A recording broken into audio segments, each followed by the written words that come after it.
Hello and welcome to all of you. कैसे हैं आप सभी और कैसी चल रही है आपकी तैयारी। मैं अभिषेक कुमार आप सभी का हमारे इस वीडियो लेक्चर में बहुत बहुत स्वागत करता हूं। जैसे कि आप सभी स्क्रीन पे देख ही रहे हैं, हम चैप्टर नंबर 3 स्टार्ट करने वाले हैं, जो कि आपके क्लास 9 जियोग्राफी से रिलेटेड टॉपिक है, जिसमें हम कवर करने वाले हैं ड्रेनेज सिस्टम। ड्रेनेज सिस्टम में मैंने पहले ही काफ़ी सारे टॉपिक को कवर करा दिया है, तो आज का जो हमारा लेक्चर है वो पेनिसुलर रिवर सिस्टम के बारे में रहेगा। बेसिकली इसी पे हम फोकस करेंगे। तो आइए देखते हैं कि पेनिसुलर रिवर सिस्टम के बारे में क्या क्या दिया हुआ है एनसीईआरटी की इस बुक में। ये लेक्चर क्लास 9 के लिए इम्पोर्टेंट तो है ही, साथ ही जो एस्पिरेंट यूपीएससी या स्टेट पीसीएस की तैयारी कर रहे हैं या किसी भी कंपटीशन एग्ज़ाम जिसमें जियोग्राफी से रिलेटेड क्वेश्चन पूछे जाते हैं, उन सभी के लिए ये बहुत ही इंपॉर्टेंट लेक्चर रहेगा। So let's continue the lecture without talking any more. सबसे पहले समझ लीजिए पेनिसुलर रिवर का मतलब क्या है। पेनिसुलर कहाँ किसे जाता है, तो यहाँ पे देखिए, जैसा कि आप सभी जानते हैं, जो इंडिया है दोस्तों, इंडिया 3 साइड से वाटर से सराउंडेड होती है। आप सभी को पता ही है। अगर आप देखेंगे इस तरफ तो इस तरफ अरेबियन सी है, यहाँ पे आप देखेंगे तो यहाँ पे बे ऑफ बंगाल है, और नीचे की तरफ अगर आप बात करेंगे तो इंडियन ओशन आपको नज़र आता है। तो 3 साइड से जो भी रीजन जो है वो अगर वाटर से सराउंडेड होता है तो उसे हम पेनिसुलर कहते हैं। और यहाँ फ्लो होने वाली जितनी भी रिवर आप देखेंगे वो सभी पेनिसुलर रिवर के नाम से जानी जाती हैं। नेक्स्ट इंपॉर्टेंट पार्ट यहाँ पे ये भी मैं आपको बताना चाहूँगा कि यहाँ जितनी भी रिवर फ्लो होती हैं ये सभी वेस्ट से लेकर के ईस्ट की तरफ फ्लो होती हैं। इसका रीज़न क्या हो सकता है? इसका रीज़न यही है कि यहाँ पे स्लोप आपको देखने को मिलेगा। स्लोप के वजह से ही यहाँ पे ये रीज़न है कि स्लोप के कारण जो है उसकी जो ढाल है यानी स्लोप है वो वेस्ट से लेकर के ईस्ट की तरफ है, इसलिए सारी रिवर वेस्ट से ईस्ट की तरफ फ्लो होती है। आइए पढ़ते हैं इसमें क्या क्या इन्फॉर्मेशन दी हुई है। The main water divide in peninsular India is form by the Western Ghat. जितनी भी पेनिसुलर इंडिया में वाटर डिराइव होती है ये वेस्टर्न घाट से डिराइव होती है दोस्तों, है ना। और ये किस तरीके से जाती है? Which runs from the north to south close to the western coast, और वो नॉर्थ से साउथ की तरफ होते हुए फ्लो हो जाती है। Most of the major river of peninsular such as the Mahanadi, Godavari, Krishna, Kaveri flows eastward and drain into the Bay of Bengal। जैसे कि मैंने कहा कि ज़्यादातर जो रिवर्स हैं, है ना, पेनिसुलर भारत में या पेनिसुलर रिवर्स के पार्ट में, तो वहाँ पे आप देख सकते हो महानदी है, गोदावरी है, कृष्णा है, कावेरी है। ये जो है ईस्ट की तरफ फ्लो होते हुए बे ऑफ बंगाल में जाकर के गिर जाते हैं। These rivers makes deltas at their mouths, और ये सभी के सभी रिवर क्या बनाते हैं? डेल्टा बनाते हैं। डेल्टा क्या होता है? ऐसे रिवर फ्लो हो रही है और अगर 2 पार्ट में ब्रेक हो गई तो ये वाले हिस्से को जहाँ पे ये मिट्टी ला करके इकट्ठी कर देगी, that is known as delta. Okay, now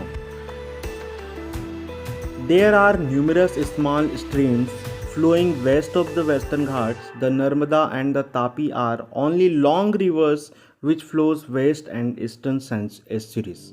तो यहाँ पे अगर हम बात करें दोस्तों, अगर इस इंडिया के मैप के ऊपर अगर हम नज़र थोड़ा सा दौड़ा दें तो वहाँ पे आपको मैं मैप से थोड़ा सा दिखाना चाहूँगा कि यहाँ पे बहुत सारी रिवर हैं जो ऐसे फ्लो हो रही है, लेकिन कुछ ऐसी भी रिवर हैं यहाँ पे जो कि वेस्ट की तरफ फ्लो हो रही है, जिनमें से आती है 2 रिवर, एक है नर्मदा और दूसरी है तापी रिवर। बाकी की रिवर आप देख सकते हो, जैसे ये गोदावरी रिवर है, ये फ्लो होते हुए यहाँ पे बे ऑफ बंगाल में गिर रही है। फिर उसके बाद आप कृष्णा रिवर देख सकते हो, है ना, तुंगभद्रा रिवर यहाँ से देख सकते हो, ये फ्लो होते हुए बे ऑफ बंगाल की तरफ जाके गिर रही है। आप उसी तरीके से दूसरे रिवर को भी देख सकते हैं। मोस्टली रिवर जो है वो बे ऑफ बंगाल की तरफ गिर रही है दोस्तों, ठीक है।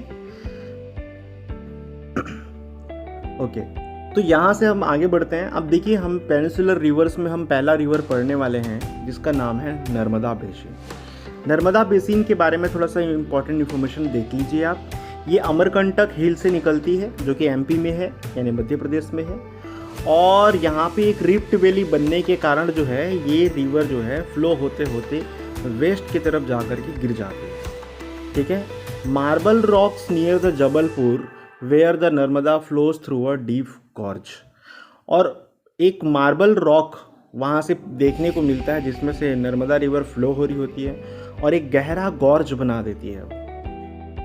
The Dhuandhar falls where the river plunges over steep rocks are some of the notable ones, और वहाँ पे धावदार फाल भी वो बनाती है दोस्तों। ठीक है, ये सभी यहाँ के की पॉइंट्स हैं जिसको आपको थोड़ा सा ध्यान रखना है। पहली बात तो कहाँ से निकलती है, दूसरी बात किस तरफ फ्लो होती है ना।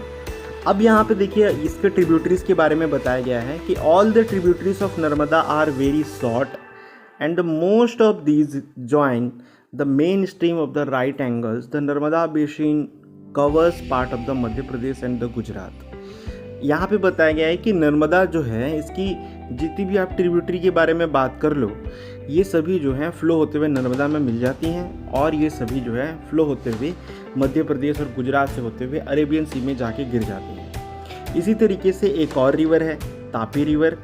तापी जो है वो अपनी तापी बेसिन बनाती है ना, जो कि वेस्ट की तरफ जा कर के फॉल होती है। Tapi rises in the Satpura ranges, और ये कहाँ से निकलती है, सतपुड़ा रेंज से। ठीक है, और नर्मदा कहाँ से निकली थी, अमरकंटक हिल से। तो यहाँ से देखिए in the Betul district of Madhya Pradesh, और मध्य प्रदेश के बैतूल डिस्ट्रिक्ट में सतपुड़ा रेंज होके गुजरती है, वहाँ से ये रिवर बाहर आती है। ये जो है रिफ्ट वैली के पैरेलली फ्लो होती है, नर्मदा रिवर के पैरेलली फ्लो होती है, और फ्लो होते होते जा कर के एमपी गुजरात से होते हुए ये जो है महाराष्ट्र को भी छूती है, और जा कर के फाइनली अरेबियन सी में जा कर के गिर जाती है। ओके दोस्तों, फिर उसके बाद देखिए आगे थोड़ी और इन्फॉर्मेशन दी गई है यहाँ पे।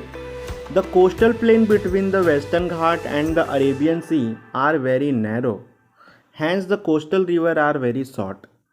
The main west flowing river are Sabarmati, Mahi, Bharathapuzha, Periyar, ये सब कुछ रिवर है वहाँ पे जो मेनली जो है वहाँ पे फ्लो होती हैं। किस तरह, कोस्टल एरिया में। कोस्टल एरिया का मतलब ये होता है कि अगर आप बात कर रहे हैं इंडिया के मैप के बारे में, तो इंडिया का जो ये वेस्टलैंड है ये काफ़ी नैरो होता है, काफ़ी पतला होता है। किसके बीच पतला होता है बोला जाए तो ये आप देख सकते हैं, यहाँ पे आपका अरेबियन सी है, और ये जो कोस्ट एरिया है ये काफ़ी यहाँ पे नैरो एरिया है यहाँ पे, जिसके वजह से ये कुछ रिवर जो है यहाँ आके गिर जाती हैं, जैसे कि आपकी नर्मदा हो गई और तापी रिवर। इनके अलावा भी कोस्टल रिवर में फ्लो होने वाली कुछ इंपॉर्टेंट रिवर यहाँ बताया गया है, जैसे साबरमती, माही, भैरजपुजा है ना, भरतपुजा और पेरियार, ये सभी कुछ इंपॉर्टेंट रिवर हैं जो यहाँ पे फ्लो होती हैं। इसके बाद हम बात करेंगे गोदावरी रिवर बेसिन की। गोदावरी रिवर जो है ये काफ़ी लंबी रिवर के रूप में आप देख सकते हैं साउथ इंडिया में, या पेनिसुलर रिवर के रूप में, जो कि आप देख सकते हैं rise from the slope of the Western Ghat. ये वेस्टर्न घाट से राइज होती है नासिक डिस्ट्रिक्ट के पास में दोस्तों, जो कि महाराष्ट्र में है, और ये लगभग 1500 किलोमीटर की इसकी लेंथ होती है। इतनी लंबी बहते हुए ये बे ऑफ बंगाल में जा कर के गिर जाती है। इसका जो ड्रेनेज बेसिन जो है, ठीक है, ये भी एक बहुत बड़ा ड्रेनेज बेसिन है इस पेनिसुलर रिवर में, सबसे बड़ा कह सकते हैं आप। ठीक है, और उसके बाद अगर आप यहाँ पे कुछ और इन्फॉर्मेशन देखना चाहें गोदावरी रिवर के बारे में, तो और इन्फॉर्मेशन दिया हुआ है आपकी बुक में। The basin covers the part of Maharashtra, 50% of the basin area in the Maharashtra. Maharashtra की जो जितनी भी बेसिन एरिया है उसमें से 50% खाली गोदावरी रिवर से ही बनी हुई है। तो आप समझ सकते हैं गोदावरी रिवर कितना बड़ा पोर्शन कवर कर रही है। उसके अलावा ये कौन कौन से स्टेट से होकर गुजरती है, तो उसके अलावा यानी महाराष्ट्र के अलावा मध्य प्रदेश से, ओडिशा से, आंध्र प्रदेश से होकर के गुजरती है। Godavari is also joint by number of tributaries. इसके बहुत सारे और ट्रिब्यूटरीज भी है, यानी कि सहायक रिवर्स भी हैं, जैसे कि पूर्ण है, वर्धा है, प्रणहिता है, मंजरा है, वैनगंगा है, पेनगंगा है। तो ये सभी वैनगंगा, पेनगंगा है ना, वर्धा, मंजरा, ये सभी जो हैं इसके ट्रिब्यूटरीज के रूप में है दोस्तों, जो कि आपको देखने को मिलती है। ठीक है, last 3 tributaries are the very large, यानी कि वैनगंगा, पेनगंगा और जो वर्धा है, ठीक है, ये काफ़ी बड़ी है। मंजरा, वैनगंगा और पेनगंगा, ये काफ़ी बड़ी ट्रिब्यूटरी है इसकी, जो कि आपको देखने को मिल सकती है। किसके साथ है ये, गोदावरी रिवर के साथ बनाती है दोस्तों। Because of its length and the area it cover, it also known as the Dakshin Ganga. अब यहाँ पे क्योंकि ये काफ़ी बड़े एरिया को कवर करती है, इसलिए इसको हम दक्षिण गंगा के नाम से भी जानते हैं। इसके बाद देखिए नेक्स्ट रिवर की बारी आती है महानदी। महानदी बेसिन जो है आपको भली भांति पता होगा छत्तीसगढ़ से होके गुजरती है ना। छत्तीसगढ़ का एक माउंटेन है बस्तर ज़िले में, वहाँ पे सिहावा माउंटेन है दोस्तों। सिहावा माउंटेन से ये बाहर निकलती है छत्तीसगढ़ से, ठीक है। और ये फ्लो होते होते ये छत्तीसगढ़ होते हुए छत्तीसगढ़ महाराष्ट्र में भी कुछ हिस्से तक प्रवेश कर जाती है, उड़ीसा और उसके झारखंड, और उसके बाद उड़ीसा में जाते हुए वहाँ हीराकुंड डैम में जा कर के ये गिर जाती है और उसके बाद बे ऑफ बंगाल में मिल जाती है दोस्तों, ठीक है।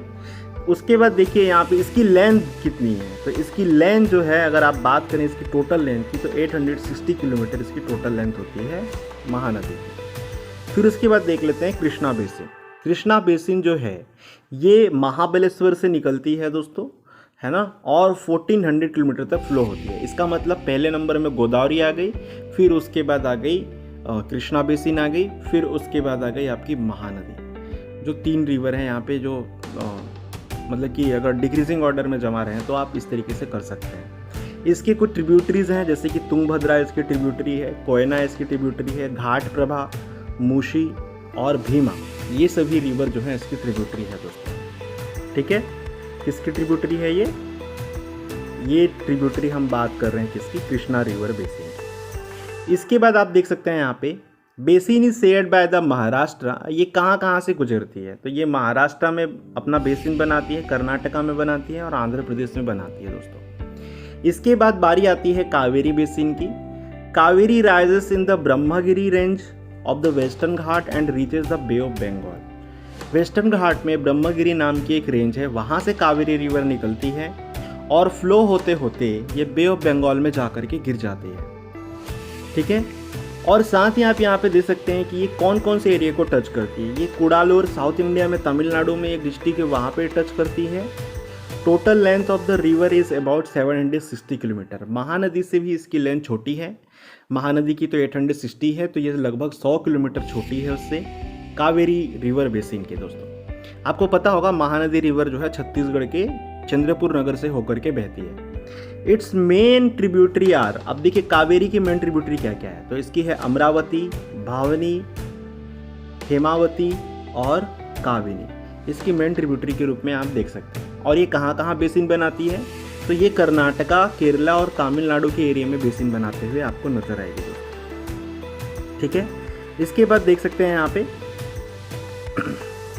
Beside this major rivers there are some smaller rivers flowing toward the east. यहाँ पे कुछ छोटे रिवर्स भी जो हैं जो ईस्ट की तरफ फ्लो होते हुए नज़र आते हैं, जैसे कि दामोदर हो गया जो गंगा की ट्रिब्यूटरी है ना, ब्राह्मणी हो गई, बैतरनी हो गई और सुर्वनेखा हो गई। तो ये सभी जो हैं आप देख सकते हैं कि ये ट्रिब्यूटरीज के फॉर्म में, मतलब छोटे छोटे रिवर के फॉर्म में ये फ्लो होती है। अगर हम कुछ थॉट्स और इम्पोर्टेंट फैक्ट्स की बात करें तो 71% जो है हमारे वर्ल्ड का जो सरफेस है और वाटर से कवर है, और 97% जिसमें से जो है सॉल्टी वाटर है, ओनली 3% वाटर जो है वो फ्रेश वाटर है, जिसमें से 1% ड्रिंकिंग वाटर है और 2% जो है वो आइस वाटर है दोस्तों, ठीक है। तो ये सब इन्फॉर्मेशन भी आप नोट करते चलिए जो कि आपको काम आएगा। देखिए India has many lakes, India में बहुत सारे लेक्स हैं। This differ from each other in the size and the other characteristic. India में बहुत सारे लेक देखने को मिलते हैं, लेकिन सभी के साइज और उनके नेचर जो है अलग अलग हैं, उनके लोकेशन अलग अलग है।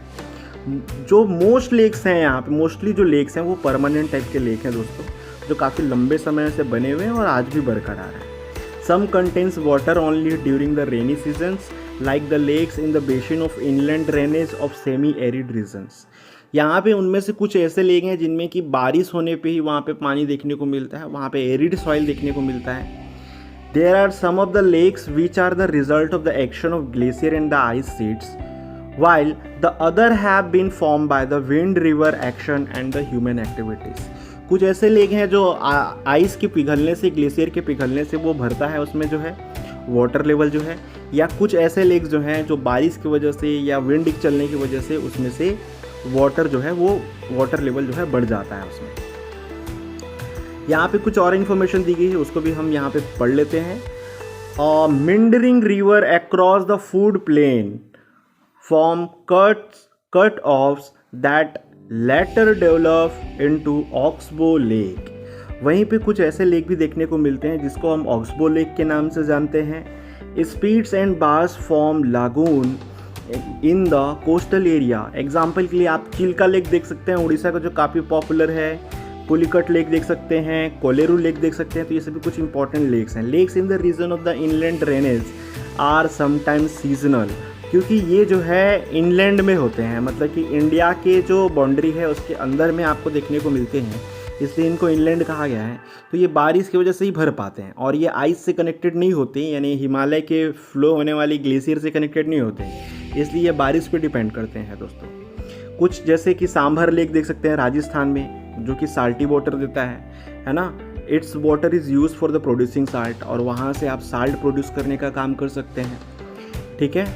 तो most of the fresh water lake are in the Himalayan region. तो फ्रेश वाटर लेक जो पीने योग्य है वो हिमालयन रीजन में है, जो ग्लेशियर से वो साल भर भरी रहती है। They are the glacier ones, in other word they form when glacier dug out a basin which was later filled with a snow melt.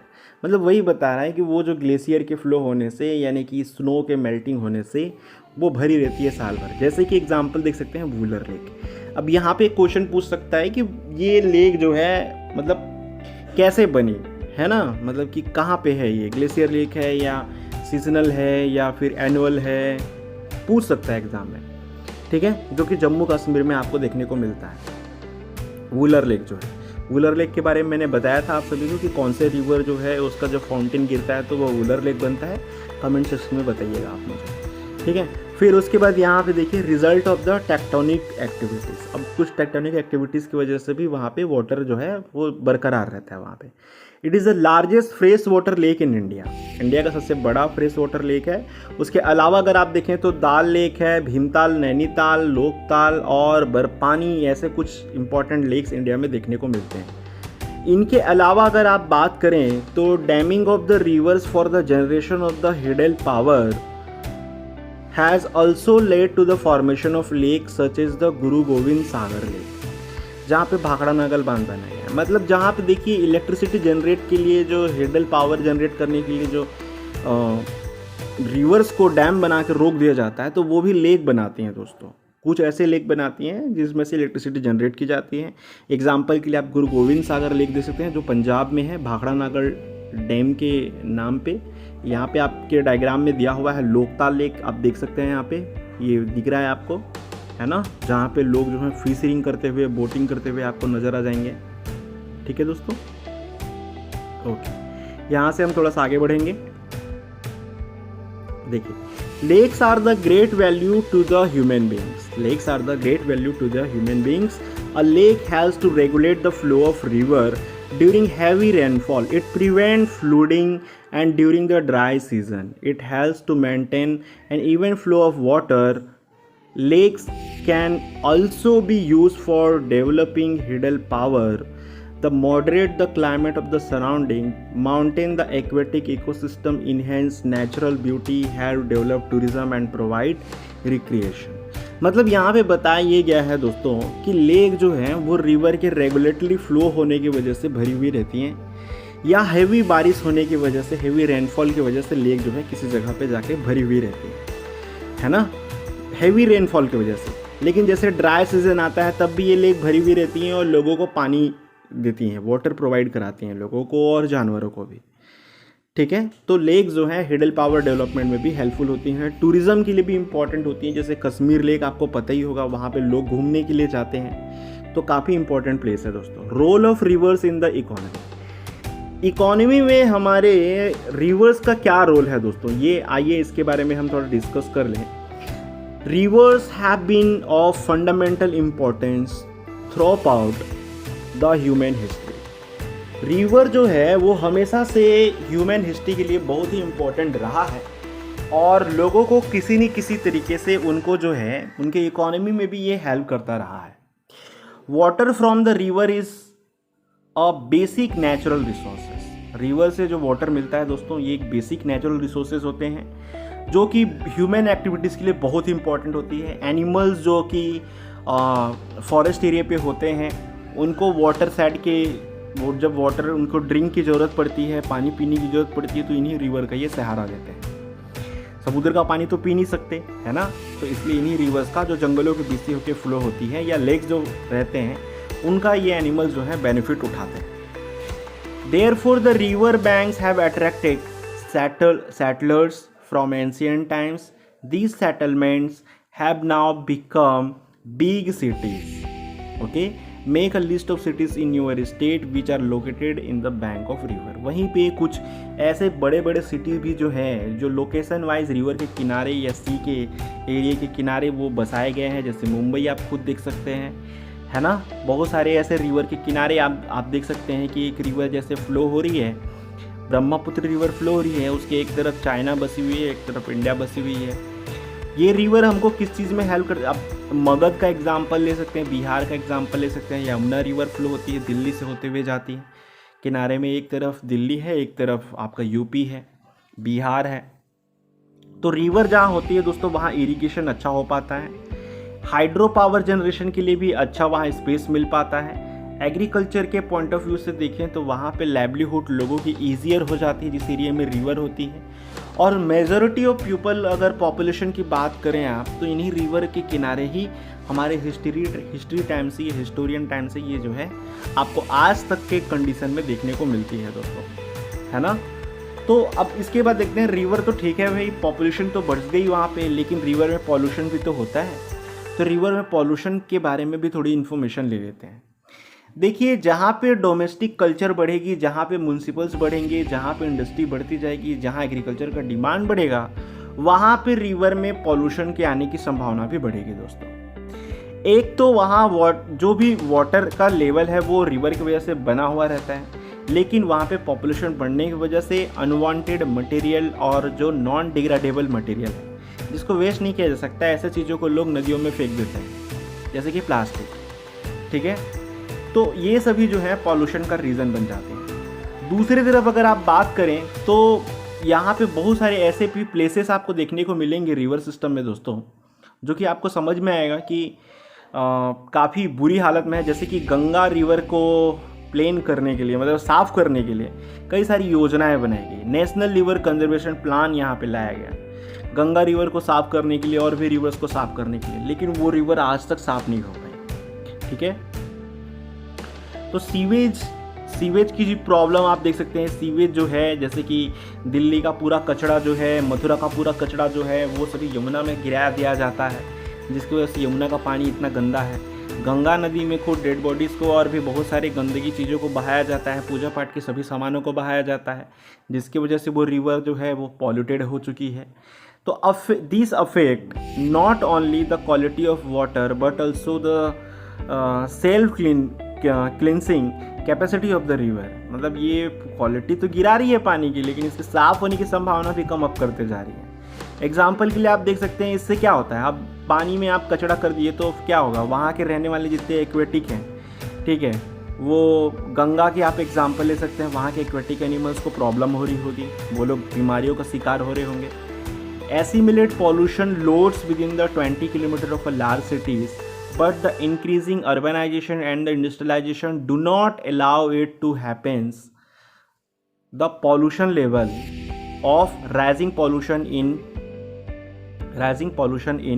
our rivers led to the launching of the various action plan to the clean to the rivers.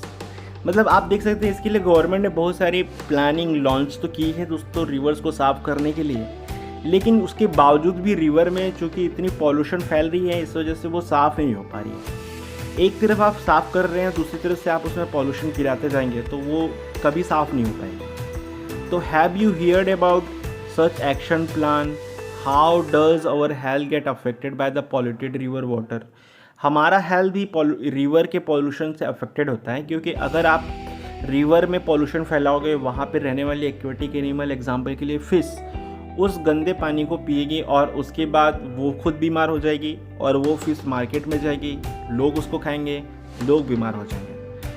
Thinks about the life of the human beings without fresh water, arrange a debate a topic in the class. अब यहाँ पे जो NCERT ने कहा है कि आप सोचिए कि अगर लाइफ बिना पानी के कैसे रहेगी, तो इसके बारे में आप अपने क्लास में अपने दोस्तों से डिस्कस कर सकते हैं, है ना दोस्तों। So that's it for today. आपका ये लेक्चर जो है वो कंप्लीट होता है रिवर बेसिन के बारे में। पेनिसुलर रिवर खत्म हो गया, लेक का पोर्शन खत्म हो गया। So thanks for watching once again. मिलते हैं अगले लेक्चर में। कोई भी डाउट हो तो आप कमेंट सेक्शन में या चैट सेक्शन में मुझसे पूछ सकते हैं। Good luck to all of you. Thanks for watching once again. जय हिंद दोस्तों।